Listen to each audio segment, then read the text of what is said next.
Knicks go up 3-1. You see it. That's what we're going to be talking about to start off the show. We got a lot going on in the world of New York sports. Rangers sweep over the Capitals. So the Rangers and the Knicks, Garden, home favorites, they're doing well. They're doing well. So hopefully they can keep it up. Hopefully the Knicks can join them in round 2 tomorrow. They got the Sixers at home, coming back to New York in the Garden. Giants didn't draft a quarterback. I really thought they were going after J.J. McCarthy. They did not. They go right out there and they draft Malik Nabers, stud out of LSU, over 1,500 receiving yards in his final season with them. Going to be talking about that as well. Jets, they draft Olu Fashanu. I hope I didn't butcher his last name. Stud offensive tackle out of Penn State. They needed offensive line. They needed offensive line help. So they go out there. They make a bunch of sign-ins, but a lot of them are veterans, old, at the tail end of their career. If they get hurt, this guy's going to step right in and be a legit starter, hopefully, for the Jets. And then we also got Yankees going to visit the Baltimore Orioles for a 4-game series. Mets walk-off win thanks to Mark Vientos, who finally gets the call up there for the first time this year. And he's providing so far. So we're going to be talking about all that. But, of course, we're going to lead off the show with the New York Knicks getting a 3-1 lead yesterday, 1 o'clock game during the daytime. So they probably made a lot of people's day yesterday with that big win. Joel Embiid, a little dirty yesterday. Little elbow check to Jalen Brunson. And right after that, Jalen Brunson, after being down 10, they go off and they win 97-92 was the final score. Jalen Brunson goes off 47 points this postseason series. He's averaging 33 a night with 9 assists per game. And yesterday, he does more than that. 10 assists, 47 points on 52.9% shooting overall. So, yeah, Jalen Brunson, he's a superstar. He's playing like an MVP. I forgot which ESPN reporter said it earlier on in the season. The Knicks don't have a 1A guy. Well, Jalen Brunson's a 1A guy. I think she also mentioned something that he's a small guy, can't be the best player on a championship team. Well, I don't know, because I'm watching Jalen Brunson go up against supposedly the NBA's golden boy, Joel Embiid, who averaged 34 a night. Yeah, he only played 34 games this season, but he still averaged over 34 a night. Joel Embiid's a beast, and Jalen Brunson is going out there and taking him and the Sixers down. And the Sixers are a good team. Don't let it fool you. Tyrese Maxey, he's no fool either. He's a beast. He's averaged over 24 a night this year. He's a beast. Tobias Harris, he ain't no scrub. So, and then Kyle Lowry too. I mean, I hate Kyle Lowry, even last year when he was with the Heat. So, yeah, Sixers ain't no joke. Jalen Brunson going out there averaging 33 a night in round 1 so far with 9 assists. And then yesterday, probably the best performance out of a Knicks player in the entire playoff history for this franchise. He's playing that good right now. His first 2 games, he was pretty quiet.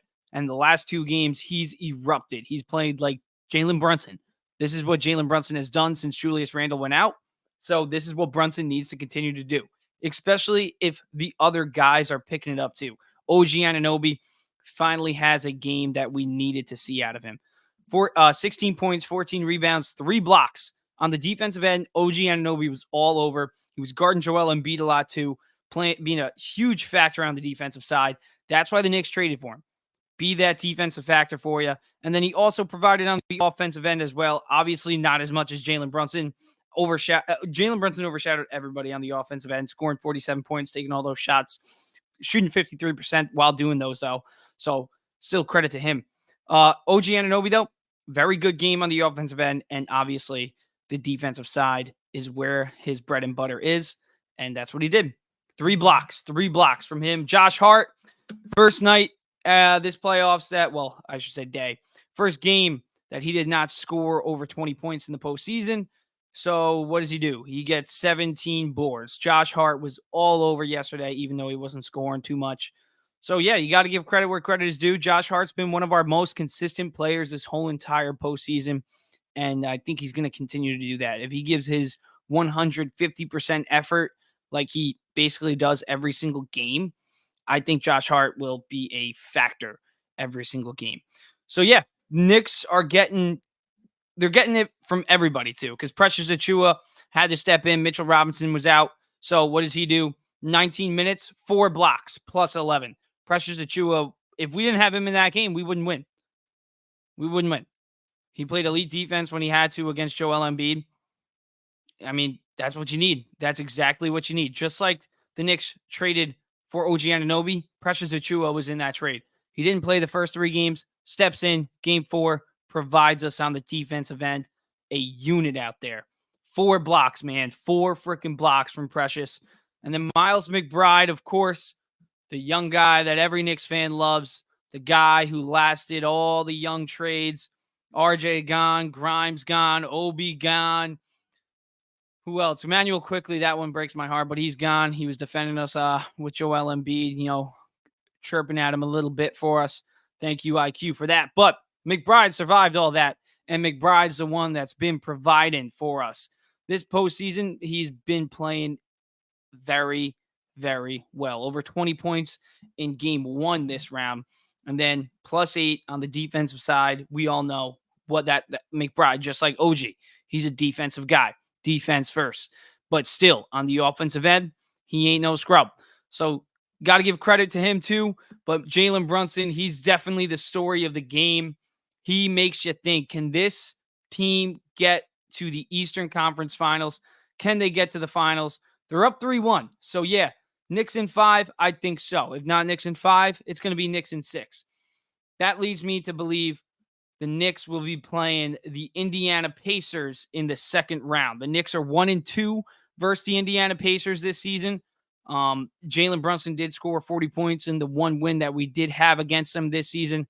So if we get a good Brunson, we're gonna be good. We're gonna be fine, and we will have home court advantage, which it will be huge because we all know Knicks fans not only make the Garden, but in Game 4 yesterday, it was basically the Garden. It was like 50% Knicks fans there, and they were a lot louder, which made it feel like it was 75% Knicks fans.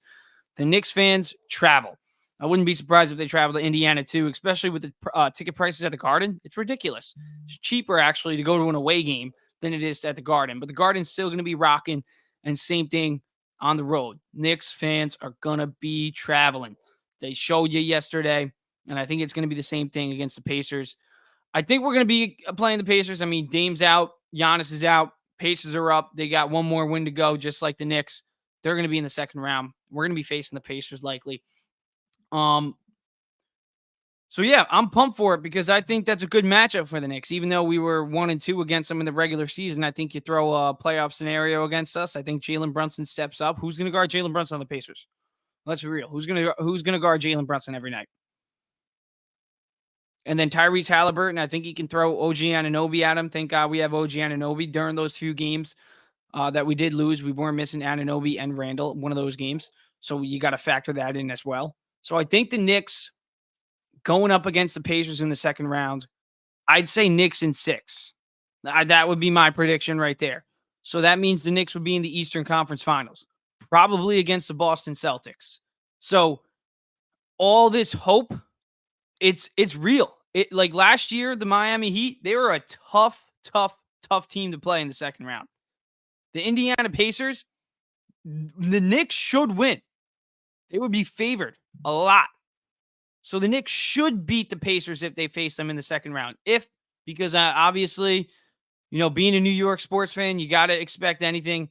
But I do expect the Knicks to win this series and go to the second round. And I do expect the same thing for the Pacers. And I do expect the Knicks to beat the Pacers and go to the Eastern Conference Finals against the Celtics. So I don't think anybody should be shocked or anybody should be out of their minds that, wow, the Knicks might actually be in the Eastern Conference Finals. Yeah, they will, because they have a superstar in Jalen Brunson.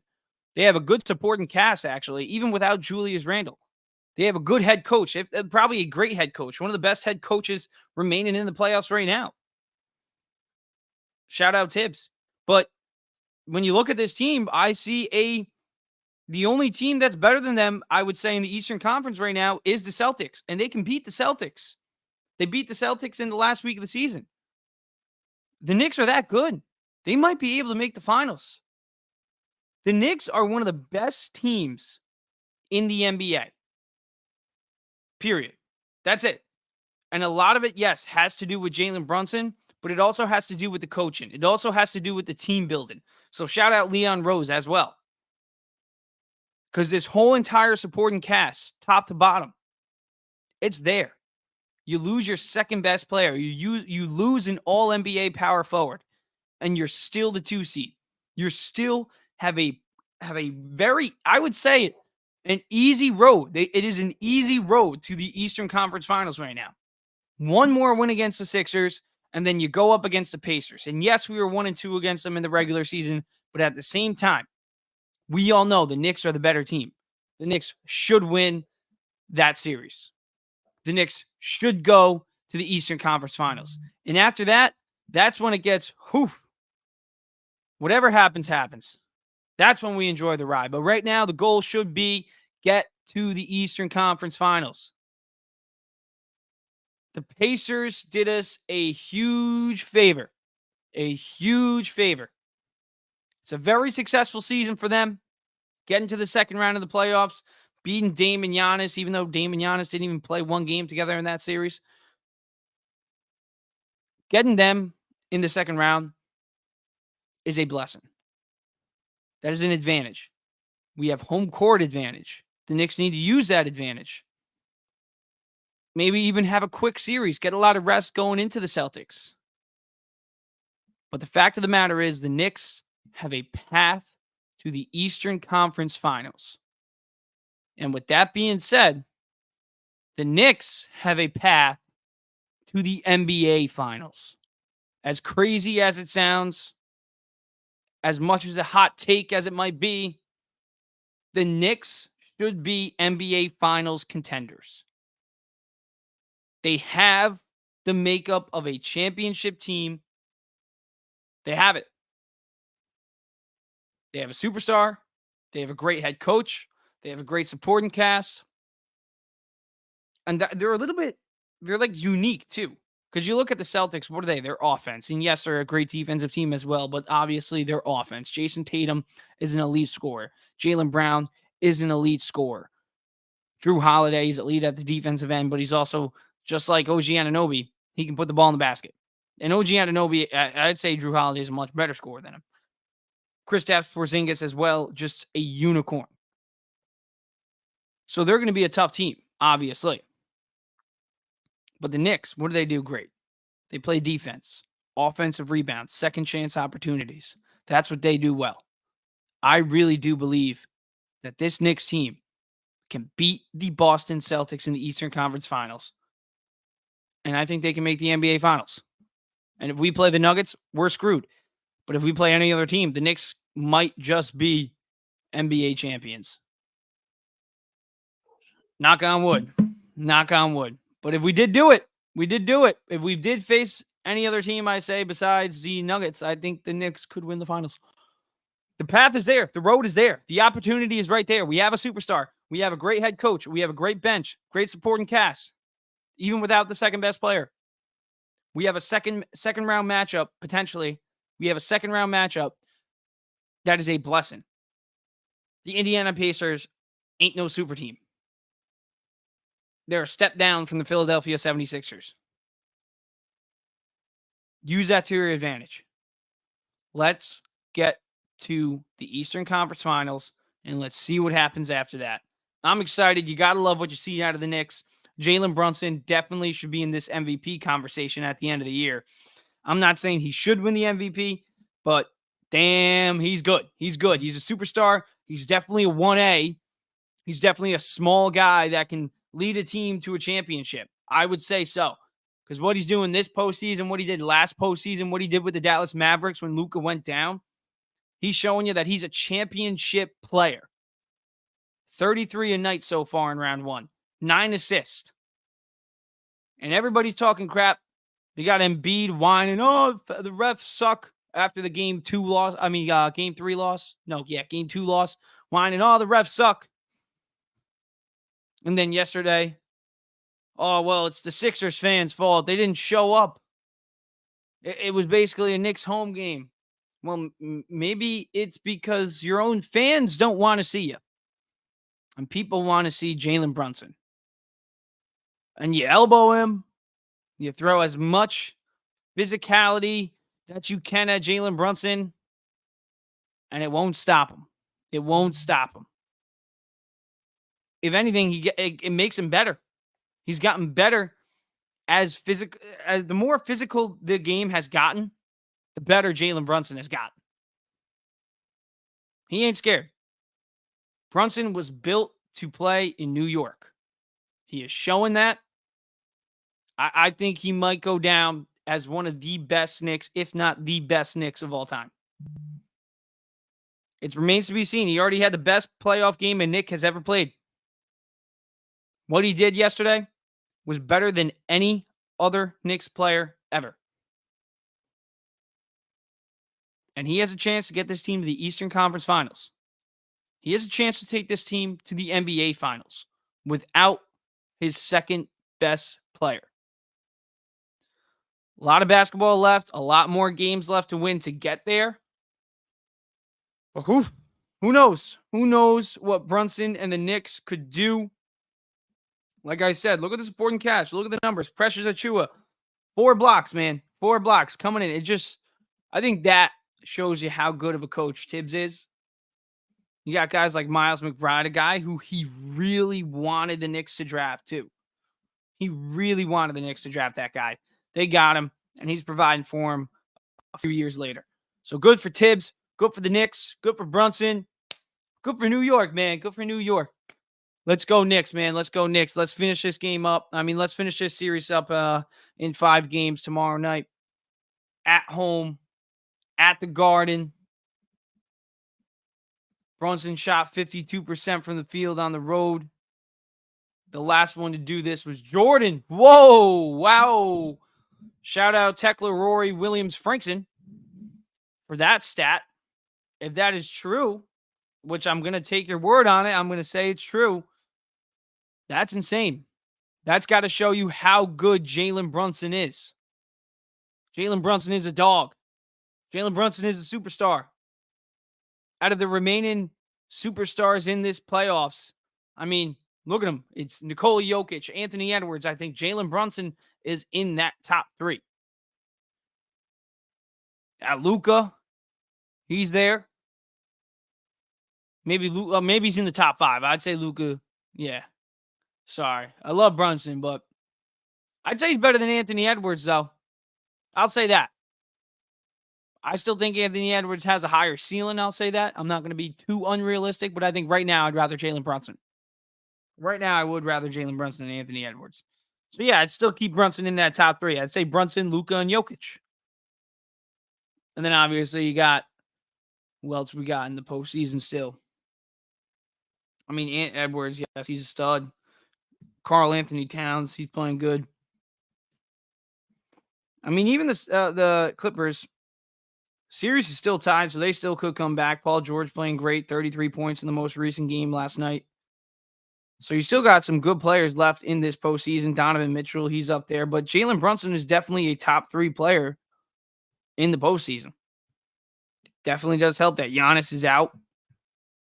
But you got, I would say, Tatum, Jokic, Brunson, Luka.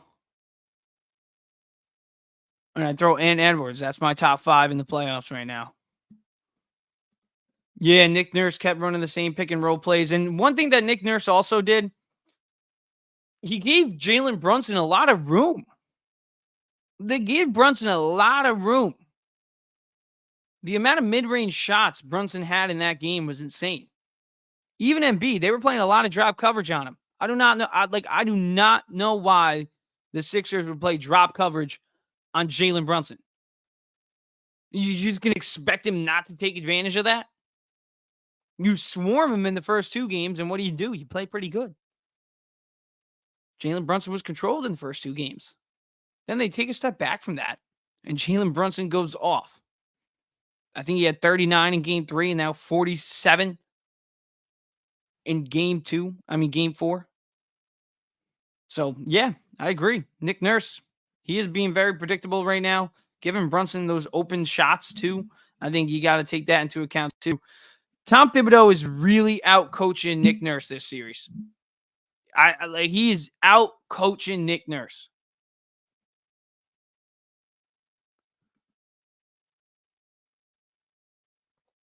Yep. That is true too. It was basically a home game for the Knicks. I think it was Melo there, right? It was Melo that was at that game. Who else was there? I think I saw CP, the franchise. CP, the franchise, was also present there, I believe. I think I saw him at one point in the crowd. And that's when I was really like, wow, yep. This whole entire fan base is there. Yep. Oh, there we go.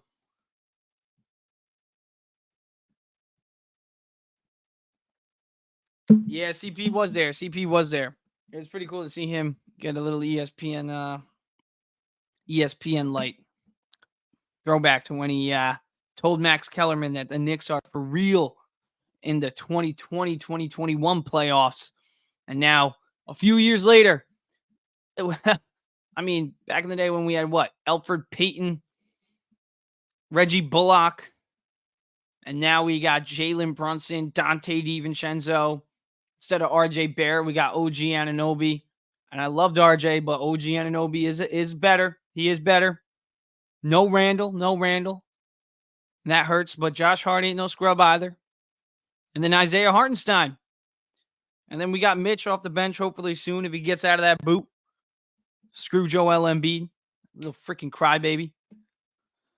All right, but I'm going to wrap up on these Knicks. Let's hop into some baseball. Or actually, do we want to do football real quick? Let's do some football. Or we'll do some baseball, actually. Let's do some baseball, then we'll do some football. This game 5 will be yes, it will be cinematic. I agree. I think you gotta look at Brunson and Embiid. And this is a real rivalry. Like, this is legit. Embiid he sucks. He sucks. Is he a great player? Yeah. But he is a douche. He is a Jokic and Draymond Green combined. That's what he is. He's a beast. But he's also a very dirty player. And I hope Jalen Brunson and the Knicks go after him. Even Thibodeau said it himself. I'm not sure if anybody saw that one interview clip, but they were asking Tibbs about the Embiid antics in Game 3 specifically. And he was like, which one? Which one? Because there was a lot. There was a whole lot.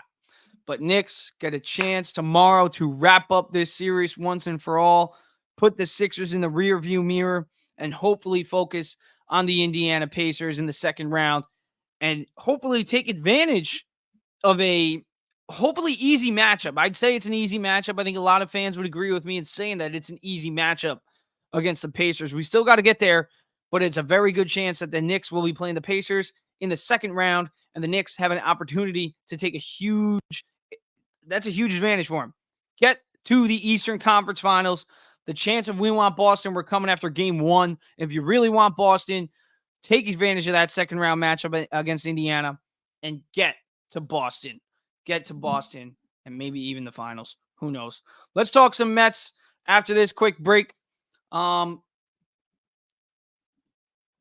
yeah, I'm real pumped up for Game 5. I really thought this was going to go to be a 6-game series, something like that. But the Knicks and Jalen Brunson, they're going. They're going right now.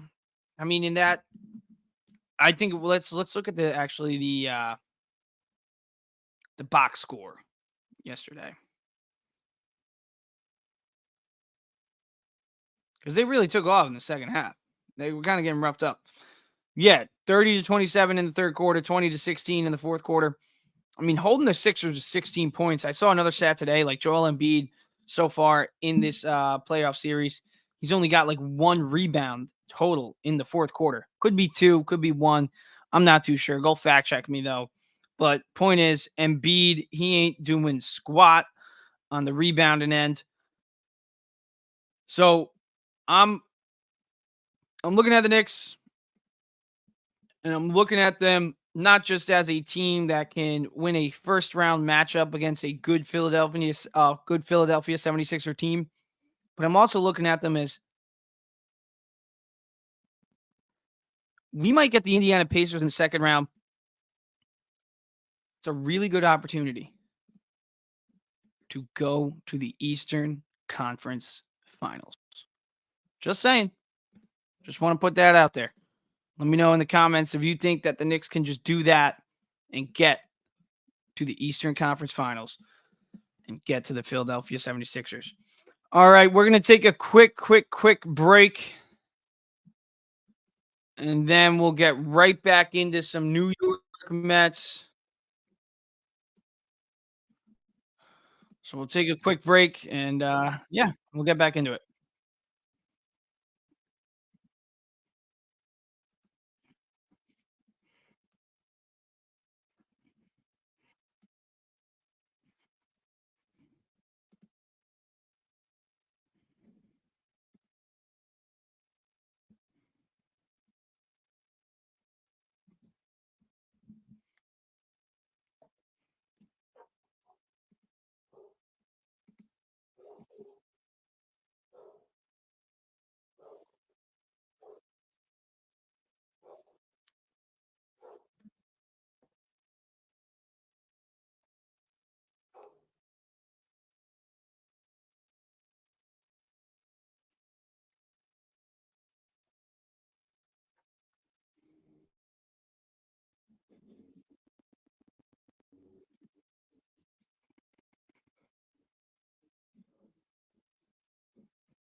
That's that. Brett Beatty, is it sustainable?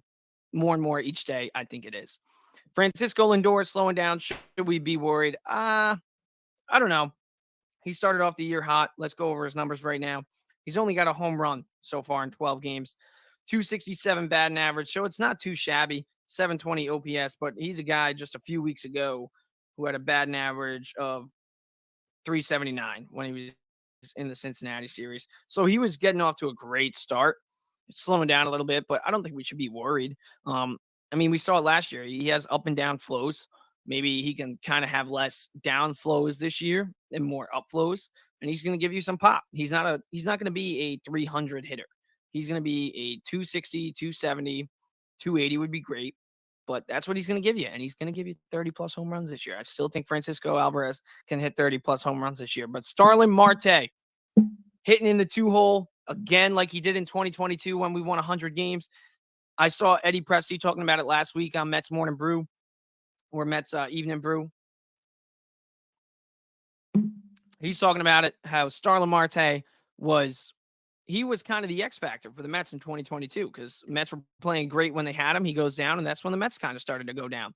He was a great guy to have in that 2-hole, hitting behind Brandon Nimmo, who's heating up too as well. Nimmo with an on-base percentage of 382 this year. That's the old Brandon Nimmo. That's the Brandon Nimmo that we need.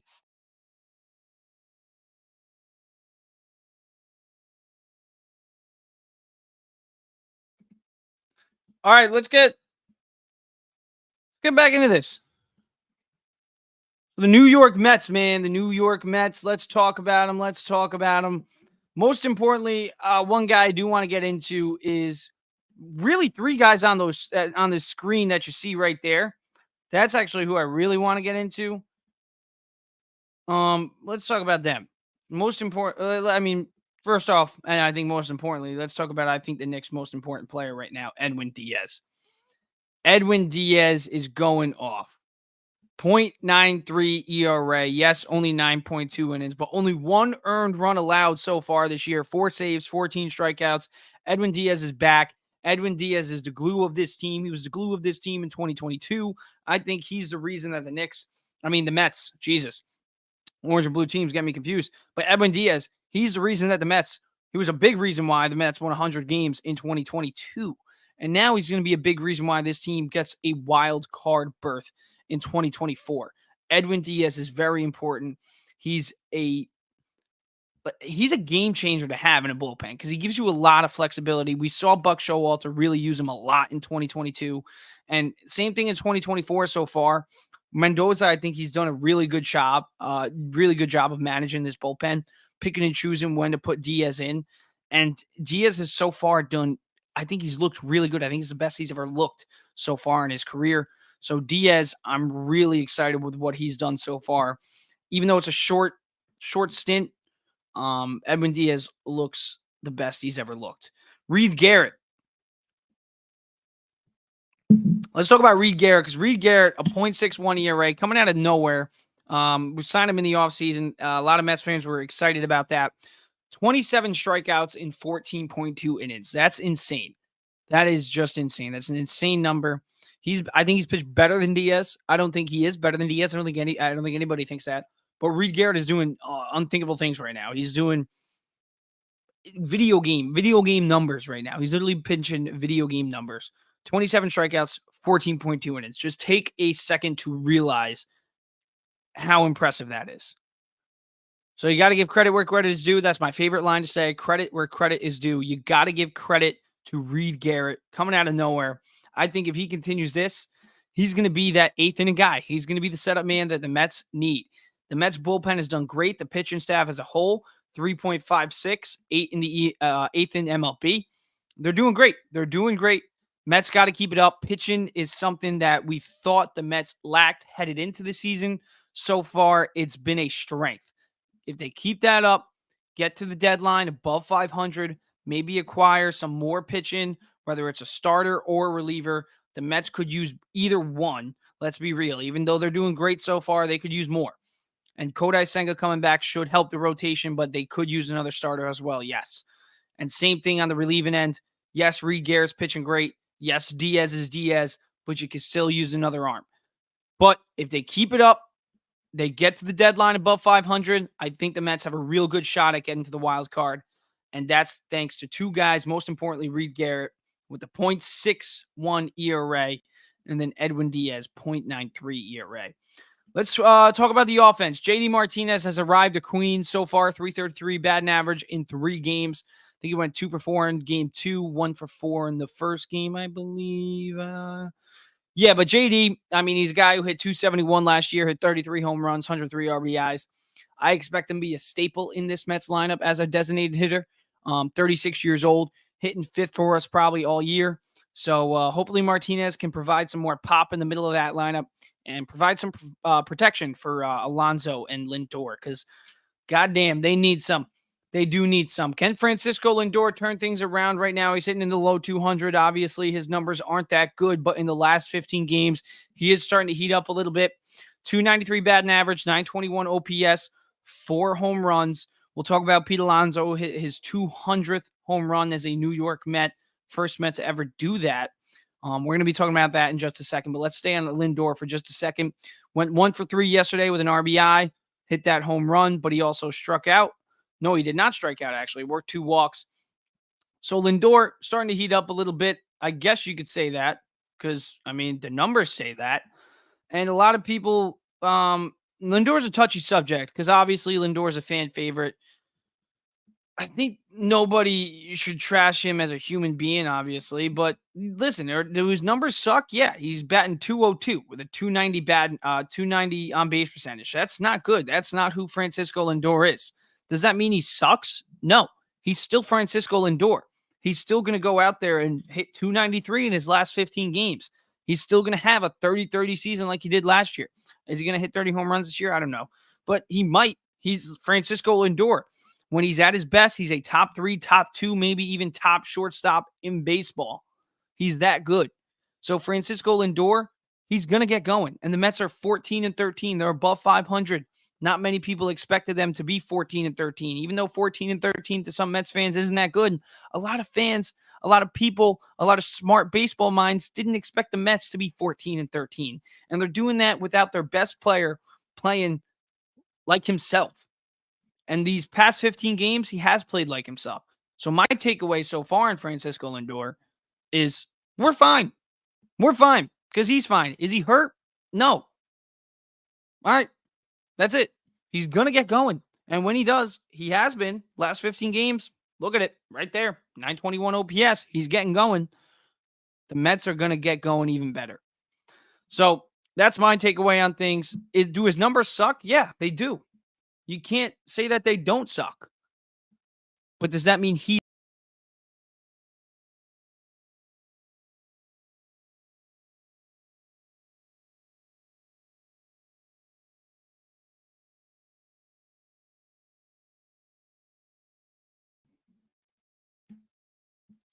I don't know what happened there. Am I back? Yeah, I'm back. All right. We are back. But yeah, I mean, I didn't. Yeah, I mean, you didn't expect Lindor to start off the season this slow, but you do expect him to start turning things around. In his last 15 games, he has been. So we do love to see that. Pete Alonso in the 200 home run club. Um, finally. I mean, not finally, like, goddamn, it took a long time. It didn't take a long time at all. Hasn't even got his second contract with the Mets yet. He's playing in a sixth season right now, and he's already hit 200 home runs. So Pete Alonso, he's a beast. He's a walking 40 home run guy. I honestly expect him to. Everybody expected him to hit 200 home runs after his first 2 years in the league. So Pete Alonso, right now, I do think he still needs to step it up. Overall on the season, he's hitting 248, 841 OPS, 8 home runs, 14 RBIs. He's definitely got to pick things up. Batting average, I still think a little too low for Pete Alonso. Got to get that thing up in the 260s, 270s, especially if you want to get paid the highest contract among all first basemen in MLB. And also the RBIs are really low. He's not hitting with runners in scoring position too much this year. I mean, when you have 8 home runs and only 14 RBIs to show for it, that means you're not hitting with runners in scoring position. That tells you a lot of those RBIs are just from the 8 home runs. So get hits with runners in scoring position more. That's the one thing I'd say about Alonso so far this season. Just like Lindor, he's got to get going. And the Mets, they're still doing pretty okay without their 2 best players playing like themselves. So just like Lindor, once Alonso gets going, this team is really going to start to take off. I think JD Martinez joining them at 5th in the order is really going to help Alonso and Lindor. So I do expect Alonso and Lindor to bring up their numbers as the season progresses. And I think JD Martinez is going to be a huge reason for that. But yeah, the lineup has definitely got to get going, but we can't knock the lineup so far too much. Right now, it's just been average. 4.3 runs per game, 13th all in MLB. So got to give credit where credit is due. Mets are playing okay. They're playing okay. Nobody expected them to come out here and be better than the Atlanta Braves or the Philadelphia Phillies. Nobody expected that. We expected them to be this, to be exactly what they are right now, and they're doing just that. I'd say maybe even a little bit better. Mark Vientos hits the walk-off home run yesterday. I do want to talk about that. Mark Vientos, I've been saying it all season. Why is this guy not on the MLB roster? Why? Especially when JD Martinez wasn't on the MLB roster. Why didn't we not have Vientos here?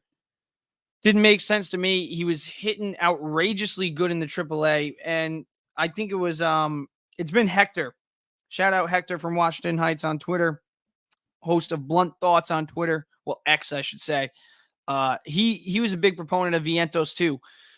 In AAA, Vientos puts up insane numbers. And when anybody else puts up insane numbers, whether it's Louis Angel Acuna, Jet Williams, Christian Scott, when any of our prospects do something good in the AAA, it's, oh my God, they should be called up to the MLB or they're going to be so good once they do get to the MLB. But when it's Mark Vientos, it's, well, he had a shot. Oh, so did Brett Beatty. And Brett Beatty, yeah, he got going earlier on. I had the video going up. Can Brett Beatty sustain his good start? And so far, he really hasn't. His numbers have taken a huge dip. So now you got to start bringing into consideration, because Brett Beatty has done nothing to have a long leash. Right now he's at 256. His numbers they've really dropped. They've really dropped. On April 16th, 12 days ago, he was at over 300. So Brett Beatty is starting to take a dip. That hot start, maybe it wasn't sustainable. So you got to start thinking maybe Mark Vientos, maybe you give him a little bit more of an opportunity. And so far, in 2 games, Mark Vientos has provided. Hits the walk-off yesterday, and not only did he hit the walk-off, but he comes in, he goes 2 for 2. So now he's batting 750, only 2 games. But still, 1 for 2 in his first game against St. Louis. And then now, let's see, is he in the lineup tonight? Lineup's not available yet, according to the score, but let's check Anthony DiComo's Twitter.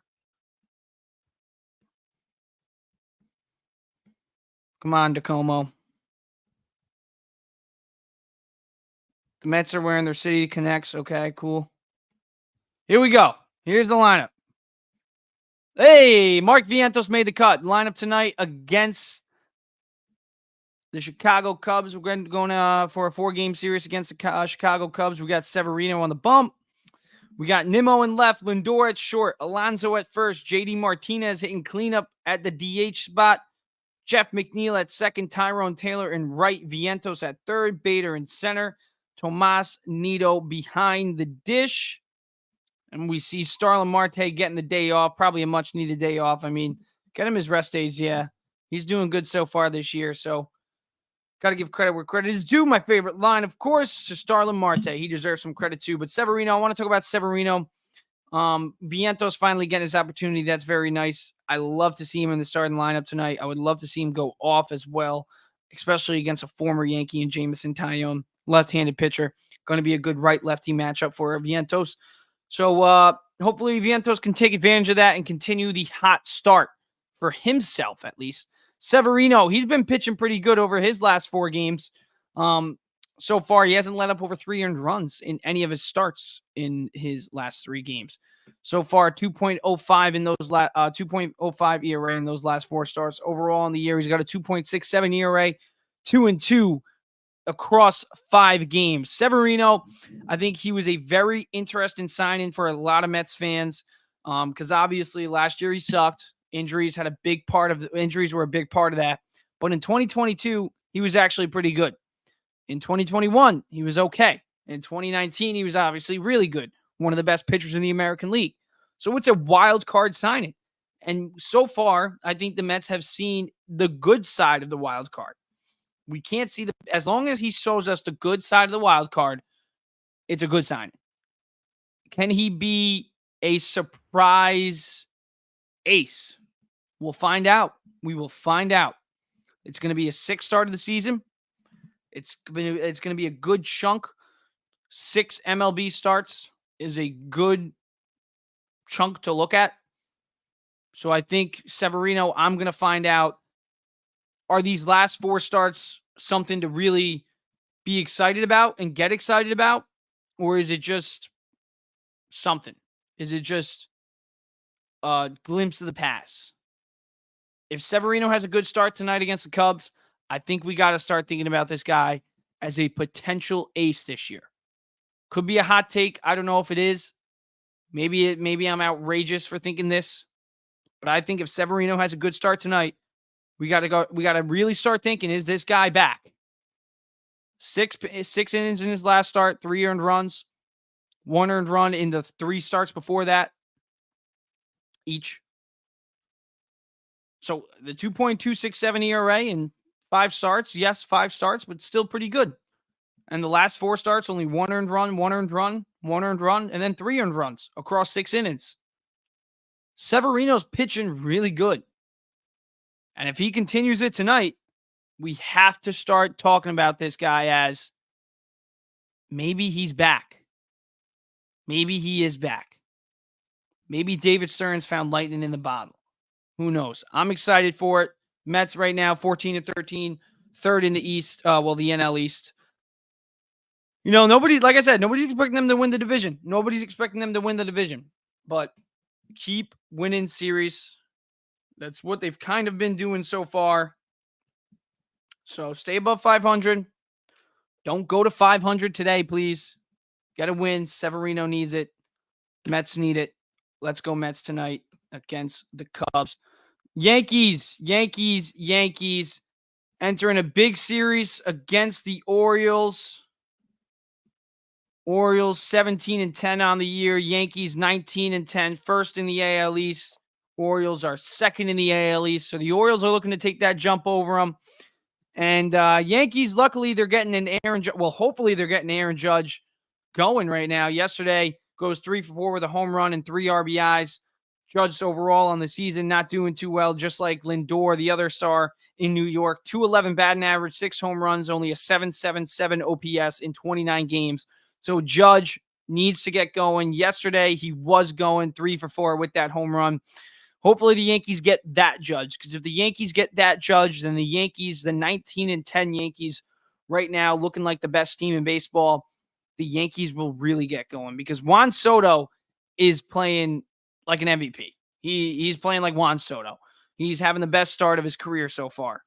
And maybe it's because he really likes the Bronx. So when his contract expires in the offseason, he's probably going to come back here And so far, so good. 318 batting average, 998 OPS, 7 home runs, 24 RBIs in 29 games. Juan Soto is tearing it up. The Yankees need him in this series against the second best team in the division. A lot of people think the Orioles are the best team in the division.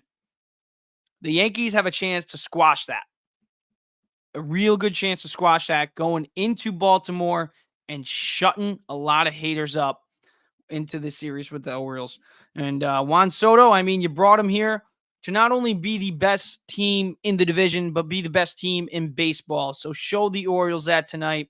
Juan Soto, probably the biggest series of his young Yankees tenure so far. Anthony Volpe, speaking of young, Anthony Volpe, the young stud shortstop for the Yankees, having a very good start to his year. 282 batting average, 786 OPS so far this year. Are we pleased with Volpe's play so far? I want to ask this question to you guys because he started off the year real hot. He was leading the league in the batting average category with like the first 2-3 weeks of the season. He's kind of starting to get that back down to earth a little bit. But he's still retaining these numbers in that 280 batting average area. So I think if he keeps it up, he's going to be hitting leadoff. Why do I have the Mets up here? Let me put the Yankees up. Jesus, what am I doing? I need a producer. So if you want to be a producer, help me out. But yeah, man.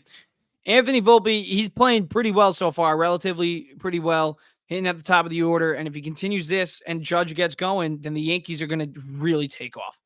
Because you're talking about 3 guys that could be all-star level players. Anthony Volpe as a shortstop hitting above 280. That's really good. We all know he can hit. He's got pop. He hit over 20 home runs in his rookie season. On the base paths, he's a demon. He stole over 20 bases last year. He's easily a 30-30. He's got 30-30 potential in him. He's 22 years old? He's got 30-30 potential in him.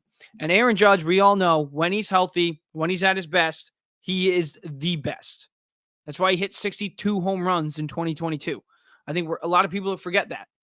If Judge gets going, and I think he will, I think a lot of people know Judge will get going, the Yankees are going to take off. Because Juan Soto, it doesn't look like he's going to cool down at any point yet. He's tearing the cover off the ball, hitting above 3. He's hitting 318 right now. Obvious. What he's got, 7 home runs. Got the 998 OPS. So he's a beast, playing spectacular. Now, if Volpe can have these numbers, 282 batting average, 786 OPS, if that's sustainable for Volpe, the Yankees arguably have one of the best lineups in the American League. So hopefully Volpe can sustain those numbers. Hopefully he can. And I think he can. I really do think he can, based off what he got off to this year. Let's talk about the pitchers, at least one of the pitchers. Carlos Rodon, I was talking about him last week. Literally last Monday when he pitched, I was saying Rodon needs to start pitching like an ace. They signed him to a $160 million deal to be an ace, not to be a number 3 pitcher, not even to be a number 2. They signed him to be a 1B behind Garrett Cole. And now without Garrett Cole, they need someone to step up. Well, that should be the guy you gave $160 million to, Carlos Rodon. He should be the ace of the staff with Garrett Cole down. He needs to be the ace of the staff with Garrett Cole down. That's what the Yankees need. They didn't sign him to that contract to be a scrub. They signed him to the contract to be this, to be elite. Goes out there last week, doesn't get a win because the Yankees offense didn't get going, but he was dominant. Let up 1 run across 6 innings. So Rodon, he's been on fire. He's been on fire so far this year, 2.48 ERA across 6 games. Like I said before, 6 games for Severino, 6 games, same thing. 6 games, I think, is it's really the first quarter. Because you got quarters, right? 6 games, 12 games, then 18 games, and now 24 games, I think, is the new full season for starters. I would say for real aces, I'd say 8 games is a quarter. But for a guy like Rodon right now, 6 games is a good chunk. And if he can go out there for 7 and 8 and still do this, then you really got to start opening up your eyes and saying, Carlos Rodon might be back. And when Garrett Cole gets back, and if you get a Carlos Rodon who's firing, and Nestor Cortez who's starting to creep back into things, well, this rotation is going to get going. And like I said before, this lineup, it's good looking. It's very good looking. You got Volpe at the top of the order providing. Soto being Soto. Probably the best hitter in the league right now. And then Judge, he's going to get going. 3 for 4 yesterday with the home run. He's going to get going. If not, he already is going. So with Rodon back, if he is really back, the Yankees are going to be dangerous. Because think about this team in the postseason. Garrett Cole, then Rodon, then Nestor Cortez. That's games 1, 2, and 3.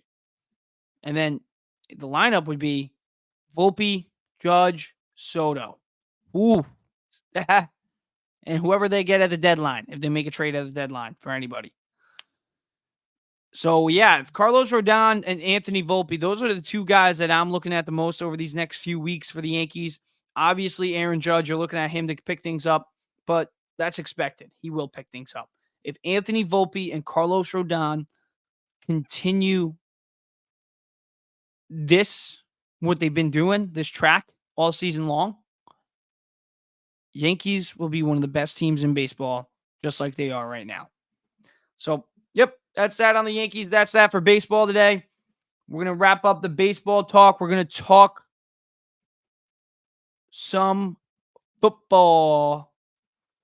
The NFL draft was this past weekend. The Giants. It's looking like they're keeping Daniel Jones because they don't take a quarterback. Instead, the Giants draft Malik Nabers in the first round with the 6th overall pick. There's reports of them trying to trade up for Drake May, but the Patriots got Drake May, which left the Giants at 6. They get probably the best wide receiver in the draft. Second best wide receiver in the draft after Marvin Harrison. 1,500 yards in his final season. 20 years old right now. He's 20 years old. And in his final season at LSU, 1,569 yards, 14 receiving touchdowns. This guy's good. This guy's real good. He's going to be a number 1 right away. He changes the Giants' offense. He really does. It is not a bad pick. Yes, they did not get a quarterback. Yes, Daniel Jones is not the future of the Giants, but Malik Nabers is a part of the future, and Giants fans should be more than pleased, more than happy, very excited about who they got. Because right now, when I look at this Giants team, I look at them as maybe, hey, they could be a surprise team in the upcoming season as a playoff team. Because their defense is really good, and we're going to get into that. They got some really good players on that defensive side, not in the draft, but just alone right now. I mean, obviously, you acquiring Brian Burns to join Dexter Lawrence, Kayvon Thibodeau. You got Bobby Okereke, Deontay Banks. Defense is loaded. We're going to get into that. But the Giants' offense might be sneaky good, especially with Malik Nabers. Because if Malik Nabers, if he does what I think he can do, if he does what a lot of people think he can do, the Giants' offense is going to be scary. I've been saying it all offseason since the season ended. The Giants have 2 very good receivers right now. I'd say they're 2 and a 3. You got a 2 and a 3, but they need a number 1. Malik Nabers comes in here, and he is that number 1. He is that 1,000-yard guy, maybe 1,200-yard guy, depending on what Daniel Jones can do with him. But they also got Drew Lock, so we're going to be talking about that too later. Drew Lock could always slide in here too. Who knows? But Daniel Jones right now, he's the guy. And if Daniel Jones has a season like he did a few years ago, well, then he can elevate those numbers because he didn't have a guy like Malik Nabers. And he also didn't have something called an offensive line. So the offensive line is kind of a little bit better. They made some good offseason additions with the signing and the trade. But so far, they didn't draft a single offensive lineman. But they get a guy for Daniel Jones to throw the ball to for the first time. And they got a very good receiving room. Jalen Hyatt, he's not a scrub. He could be a number 2 or a number 3. Wan'Dale Robinson, same thing. He could be a number 2 or a number 3. Now they got a number 1. The Giants receiving room is stacked. It is very good. Very, very good. So this is a very good pickup by Joe Schoen and the Giants. It's a very good pickup for Brian Daboll. Whether Daniel Jones has a good year or a bad year, next year, like the season following this upcoming season, they're going to have a quarterback. They're going to have their quarterback, at least a quarterback they want to be the quarterback. And that quarterback is going to have a head start because they have an elite wide receiver in Malik Nabers. And the Giants might be able to make the playoffs. Overall, the Giants, they had I would say a really good draft. Malik Nabers is a very good pick. They needed a safety. They get Tyler Nubin. He's probably going to be starting. Second round pick. They get Andrew Phillips, another cornerback. They need another cornerback too. So they get him. Theo Johnson, Tyron Tracy Jr. in the 5th round. And then they get Darius Masu, another linebacker, joining Bobby Okereke. So hopefully the Giants, they get a lot of defensive pickups in this draft. And obviously they needed a running back with Saquon leave, and they bring in Devin Singletary from free agency. So that he should provide there. But obviously running backs, they don't need to be first round picks like Saquon Barkley to provide. They can provide being a late round pick. So I think the Giants had a really good draft. Did they get their QB of the future? No. But was their QB of the future in this draft? At 6, was J.J. McCarthy worth being the 6th overall pick? A lot of people thought not. Was Michael Penix Jr. worthy of being the 6th overall pick? A lot of people thought not. They got drafted very high. Quarterbacks were taken very early this draft. Very early. A lot of people were quarterback high. So the Giants, I think, played it smart because they didn't make the mistake. Because when you draft a quarterback, it's either a good thing that sets up the franchise for a good successful run, or it's a mistake. The Jets, they draft Mark Sanchez. What was it? I wouldn't say it was a mistake, but it wasn't a good, successful run either. But they did get to the 2 AFC championships, so that's good. Geno Smith, mistake. Sam Darnold, mistake. Zach Wilson, mistake. Giants, they drafted Daniel Jones. Right now, they're kind of in between right now. Is it a mistake? No. But at the same time, it's not a successful run. But you know what they didn't do? They didn't make the mistake. They didn't make the mistake. And right now in this draft, they didn't make the mistake. They played it safe. They got Malik Nabers. That's good. That's good. I think it was a good pickup. Daniel Jones now solidified as a QB1 for this franchise this year. I think this team could sneak into the playoffs. I think they could. I said it earlier. I think they could be a surprise team in the playoffs this year. Why? Because the defense. Now, this wide receiver crew right there, Nabers, Hyatt, Robinson, that's very good. That's the best receiving crew that Daniel Jones has ever had. So you lose Saquon Barkley, but you get a playmaking wide receiver in Malik Nabers. And the defense, look at the prominent players that they got on this defense. You got Dexter Lawrence, Brian Burns, Kayvon Thibodeau, Bobby Okereke, and Deonte Banks. This defense it's elite. It's elite. And they still have Azeez Ojulari too, who I left off this list, but he's got a lot of injury concerns, so that's why I left him off this list. I always throw him in on this list, but he usually gets hurt, so I left him off this list. But if he's healthy, the defense is that much better. The defense right now is very good. I'm very excited. If I'm a Giants fan, I would be very excited. I'd be very excited. Why can't they make the playoffs? Why? They got a veteran quarterback. They got an elite wide receiver. They have 2 very good wide receiver 2s and 3s. They got I would say a semi-decent offensive line. They got a really good defense. They got a good running back. They got a good quarterback. I mean, it's fun to knock Daniel Jones. It is so much fun to knock him. But at the end of the day, he's a good quarterback. He's a veteran in this league. He's won a playoff game with a bad team, because the Giants haven't been very good since they've drafted him. So it's going to be It's going to be a very interesting season for the Giants. Did they miss out on a QB this year? I don't think they did, but they have a very good defense. I think an okay quarterback, a very good wide receiving core now. with Hyatt, Robinson, and now Malik Nabers joining them. They got a 1, they got a 2, and they got a 3. And they got an okay running back in Devin Singletary. Obviously, that offensive line needs some work, but it's still okay. And look at that defense. Dexter Lawrence, Brian Burns, Kayvon Thibodeau, Bobby Okereke, Deontay Banks, and I left out Azeez Ojulari. This defense is elite. It's elite. As long as the offense is okay, I think the Giants might be able to sneak into the playoffs. Who knows? Who knows? Who knows? But I think they nailed their first pick. I think they did very good selecting Malik Nabers with the 6th overall pick. They didn't panic. They didn't take a quarterback. They didn't make the mistake that a lot of franchises do. They sat back. They're being patient. Let Daniel Jones take him to the playoffs, or let Daniel Jones take him to another high overall pick. Just let Daniel Jones take you on a ride, and you'll be fine. Because honestly, you're not winning the Super Bowl. They're not winning the Super Bowl next year. Let's be real. Not happening.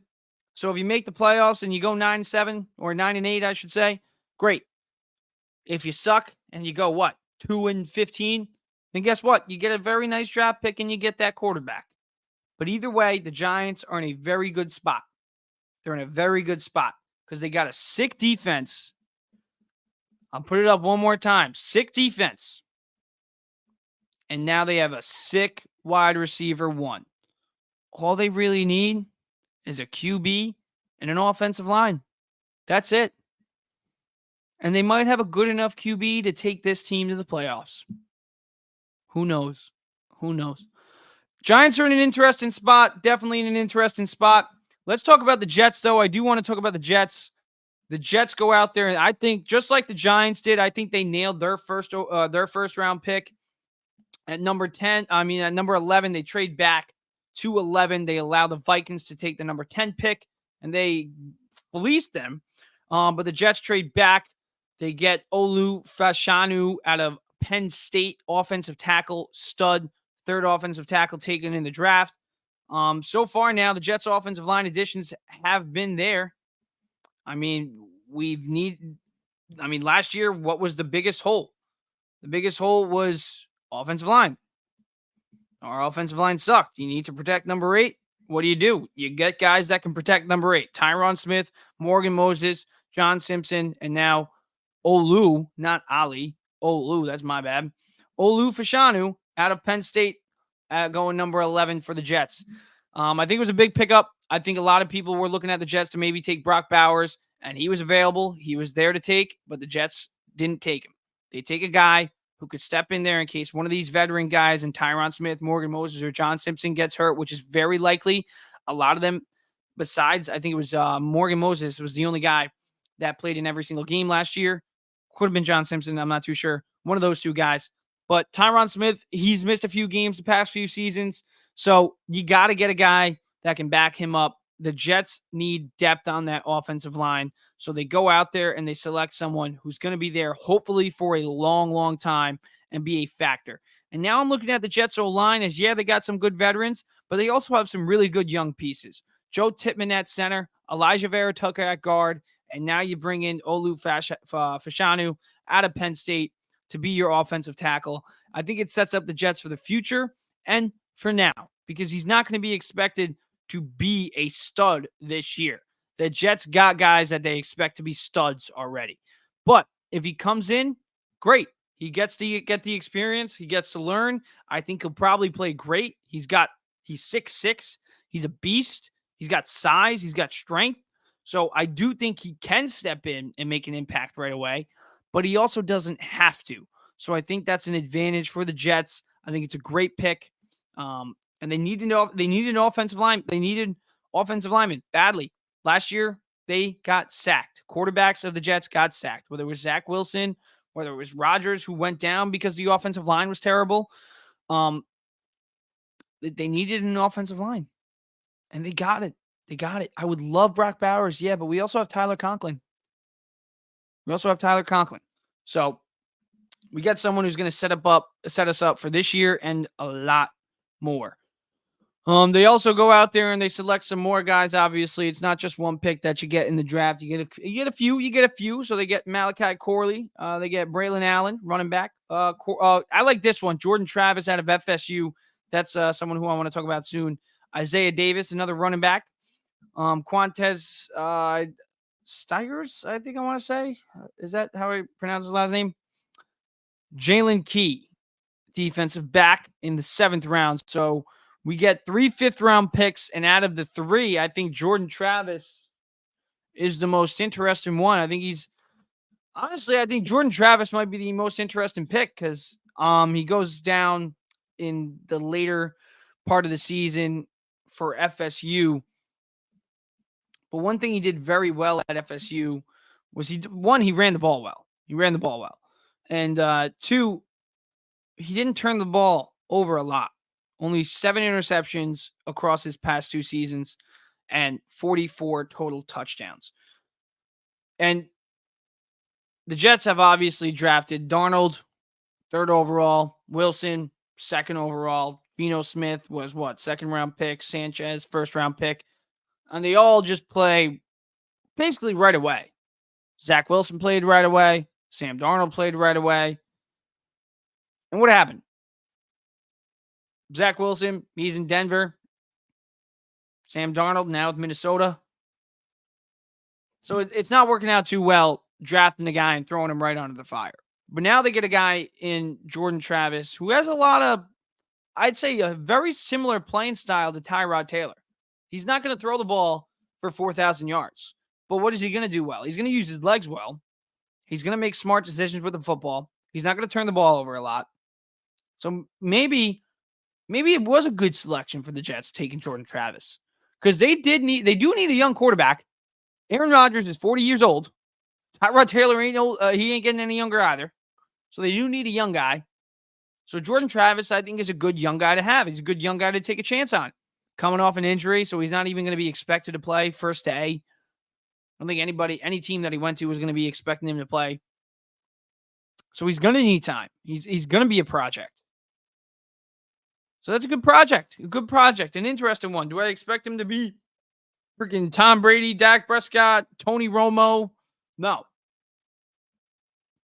But who knows? And Robert Saleh, my 2024 early predictions. Robert Saleh, make it or break it. Make it or freaking break it. Because if we don't make it to the AFC Championship, you're gone. This team is set up to win a Super Bowl. And at the very least, they're set up to make the AFC Championship. So that's my preview for the Jets. My quick preview. My literally 30-second preview. Jets don't win the Super Bowl, I'm going to be upset. You don't get Aaron Rodgers. You don't get Mike Williams. You don't have this defense. You don't have Breece Hall, Garrett Wilson. You don't get Tyron Smith. You don't get Morgan Moses. You don't get John Simpson. You don't get Olu Fashanu in the 1st round. You don't do these things unless you want to win a Super Bowl. So the Jets, they got to win. They got to win a Super Bowl. Rangers, they get the sweep. So shout out to them as well. You can't leave them out of the pod. They're just like the Knicks. They got a serious shot at winning the whole damn thing. I am excited for Game 5 tomorrow. Do the Knicks get the job done? Do they get the job done? Drop it in the comments. Also, drop in the comments if you think Aaron Judge is going to get going. Francisco Lindor, same thing. Is he going to get going? Is Severino, is he potentially an ace again? Comment that if you think he's an ace. Comment all of it. Comment what you want me to talk about next week or on the next show, potentially this week, or guests that you want me to have on. I'm off. I'm out of here. Deuces. Let's go Mets. Let's go Knicks.